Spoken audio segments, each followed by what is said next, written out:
যা যা কনসিডারেশন নেওয়া দরকার ছিল সেটা কেন নেওয়া হলো না? কেন থেকে আমরা এখন এই সমস্যাটায় পড়ে আবার খাবি খাচ্ছি?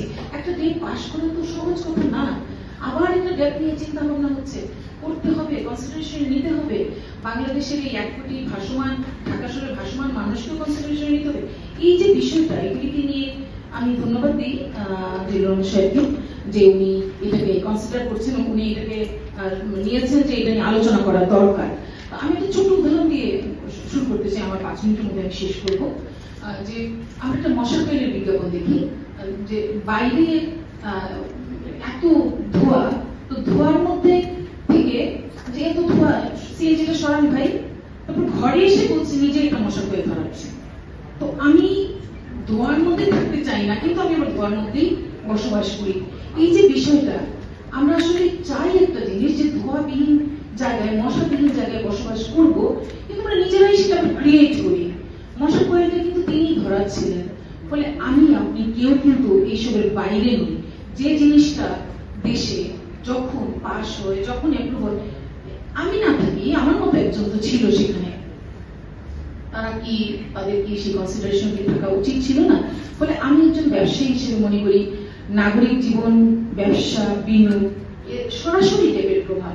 ফলে সবাইকেই নিয়ে সাস্টেনেবল পলিসি করা আসলে প্রয়োজন, যাতে করে একবার একটা জিনিস হলে ভবিষ্যতে এটাকে নিয়ে কোনো আলোচনা, সমালোচনা এবং প্রশ্ন না উঠে। অর্থাৎ যিনি করবেন তিনি যেন বলতে পারেন এই যুক্তিতে আমি এটা করেছি। সিঙ্গাপুরে 12 ভার যায়, বাংলাদেশে তো 6 এর উপরেই নাই। আমি এখন জানি যে আমি স্পেস নিয়ে, এত দামি স্পেস, এটা নিয়ে আমি ফারের এই যন্ত্রণায় কতটা ভুগছি। আমার পাশে একজন ইঞ্জিনিয়ার আছে, নিশ্চয়ই উনি ওনার কথা বলার সময় বলবেন, ওনার সঙ্গে কথা বলছিল।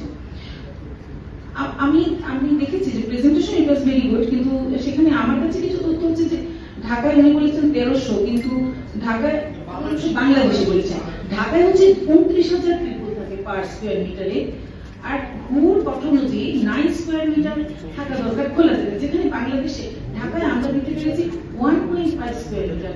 কিভাবে আমাদের বাচ্চারা, ওরা তো আসলে গ্যাজেট নির্ভর হয়ে যাচ্ছে, বাইরে যেতে চায় না, যায়ও না। এবং সবচেয়ে ইম্পর্টেন্ট হচ্ছে ডেপে হাসপাতালের জন্য। আমি কিন্তু হেলথ কেয়ার নিয়ে কাজ করি, আমার কাছে মনে হয় হাসপাতালকে অগ্রাধিকার দিতে হবে। আমার জন্ম হাসপাতালে, আমার মৃত্যু শ্মশানে বা কবরস্থানে।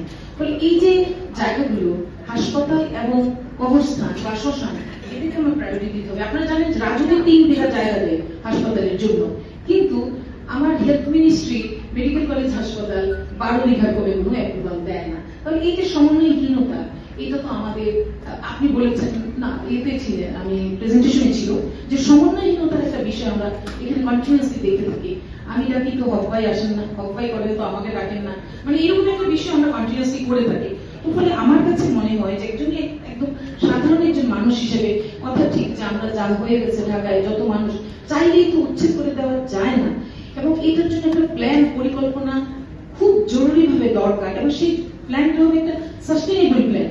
আপনি যদি ভালো ব্যবস্থা দিতে পারেন, ঢাকার একটু পেরিফেরিতে, ঢাকার বাইরে আমার মনে হয় না কেউ যেতে না করবে, যদি তার আসা যাওয়াটা ঢাকায় খুব সহজতর অবস্থায় হয়। আমার মনে হয় যে আমি এখানেই শেষ করতে চাই, কারণ আমার অনেক বেশি নাই, শুধু একটা প্রশ্ন রেখে যেতে চাই। What about earthquake?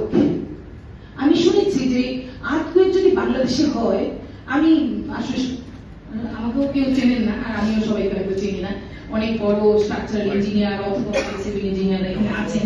আমি শুনেছি ঢাকা শহরে যদি 6.5 or 7 আর্থকোয়েক হয়, তাহলে নাকি ঢাকা শহরে আমরা যারা বেঁচে থাকবো, অথবা আমরা মরে যাবো, যারা আপনারা বেঁচে থাকবেন, তারা নাকি ঢাকা শহরকে ফেলে রেখে, পিছনে ফেলে রেখে আপনারা সামনে এগিয়ে যাবেন। তাহলে কি হবে?